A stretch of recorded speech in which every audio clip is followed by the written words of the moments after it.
సంక్రాంతి సెలవులు అయిపోయినాయి. హాస్టల్ పోవాలంటే అదేదో పోలీస్ స్టేషన్ పోయినంత బరాబర్ అవుతుంది. మా అవ్వేమో కింద మూటలు ముళ్ళలు చదువుతాంది. ఏదోటి చెప్పి తప్పించుకోవాలి. ప్రపంచంలో 7 వింతలు చూడలే గాని మా హాస్టల్ అయితే 8వ వింత. వడా చేస్తాడు, తింటే కంకర్రాళ్ళు లెక్కుంటాయి. ఇడ్లీ చేస్తాడు, మృదువుగా ఉంటది అనుకుంటాం, ముల్తాని బట్టి తిన్నట్టుంటది. సరే సండే చికెన్ కుమ్మేద్దాం అనుకుంటాం.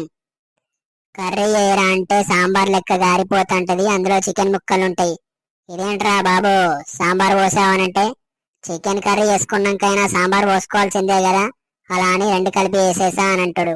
ఏంటో ఏమో మా అయ్య అప్పుడే చెప్పిండు, ఇక్కడనే కాలేజీలో చేయను గారా, మంచి ఇంటికా నుంచి వేరవచ్చు, మంచిగా ఉంటది అని. మనం వింటామా? మా దోస్తు గారు జాయిన్ అవుతాండు, మంచి కాలేజు అది ఇది అని ఎగిరెగిరి పడ్డా. చివరికి ఏమైంది? తెగిపోయిన గాలిపటం లెక్క అయిపోయింది నా పరిస్థితి. మమ్మీ బ్యాగులు చదివింటా మంచిగా, మీ అయ్య పోయి నింపత్తాడు స్టేషన్లా. అది కాదే.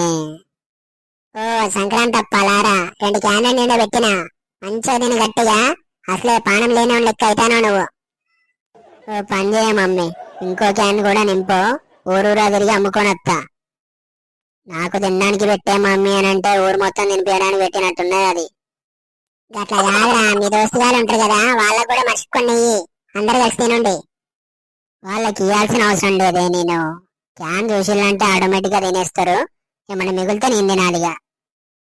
మమ్మీ నీరసంగా ఉన్నదే.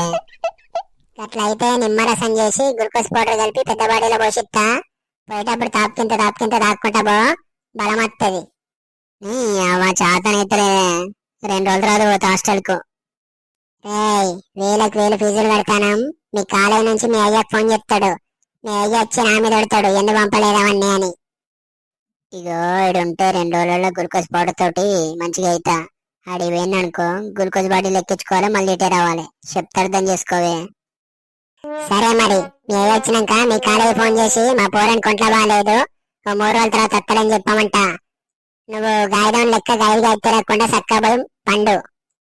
అరే బంటిగా, మా ఇంట్లో నాకు చక్కెర వస్తుందని చెప్పిన, కాలేజ్ డుమ్మా కొడదాం, వారం రోజులు ఎంజాయ్ చేద్దాం. అమ్మడి అమ్మ మంచి స్కెచ్ చేసిండు కాలేజ్ తప్పించుకోనికి.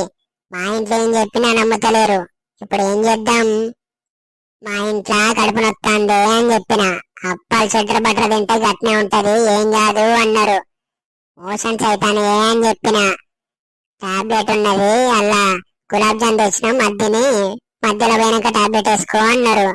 వామిటింగ్ వచ్చినట్టు అవుతుంది అన్న, అలా వాటర్ బాటిల్ ఉన్నది బుక్ నుంచి ఉంచి లస్సీ పెడతా దాగు బలం వస్తుంది అన్నారు. అంటే ఇప్పుడు నేను కాలేజీ పోయి బలి కావాలి, వీడు మంచిగా ఇక్కడ ఎంజాయ్ చేస్తాడు. వాళ్ళ అయ్యాకి ఫోన్ చేసి వీడంతా డంచి కథలు పడతాడని చెప్దాం.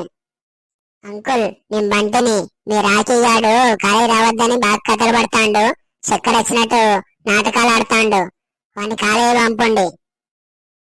ఆహా, ఇప్పుడు ఎంత సుఖంగా ఉందో, వాడు కూడా నాతో పాటు వచ్చేస్తాడు. వాడి బ్యాగు బట్టలు ఇవి రెడీ కాకుండా ఇంకా పోయి బెడ్ల పన్నాడు. అడిగాలండి, వాడికి చక్కెర వచ్చినట్టు అవుతాందట, వాడి కాలేజీ ఫోన్ చేసి ఒక 2-3 రోజుల తర్వాత వస్తాడని చెప్పండి. వాడు అన్ని నాటకాలు ఆడుతాండు, చక్కగా వాడి బ్యాగులు రెడీ చేసి పెట్టు, వాడిని తీసుకొని బస్ స్టాండ్ లో దింపత్తా. నిజంగానే శాతనైతలే డాడీ, 2 రోజుల తర్వాత పోతా, ఇప్పుడే గ్లూకోజ్ వాటర్ తాగిన. గట్లయితే హాస్పిటల్ పోదాంపా, 2 గ్లూకోజ్ బాటిల్ పెడతారు, తొందర నయమైతుంది. ఇప్పుడు హాస్పిటల్ ఎందుకు డాడీ, సాయంత్రం వరకు అదే సెట్ అయింది అనుకుంటా. నిన్న హాస్పిటల్ తీసుకొచ్చిందే మంచిదైందిరా, డాక్టర్లు కూడా చెప్తారు మీ పోరని పానం బాగాలేదు, శాతనైతలేదని.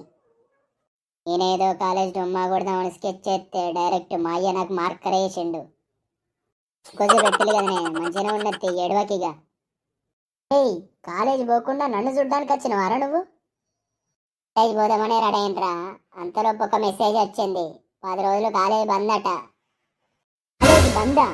ఈ విషయం 1 గంట ముందు చెప్పిన అయిపోవు కదరా, హాస్పిటల్కి రాకపోయేటోడిని. నచ్చితే లైక్ చేసి ఇలాంటి మరిన్ని వీడియోస్ కోసం సబ్స్క్రైబ్ చేసుకోండి గాయస్.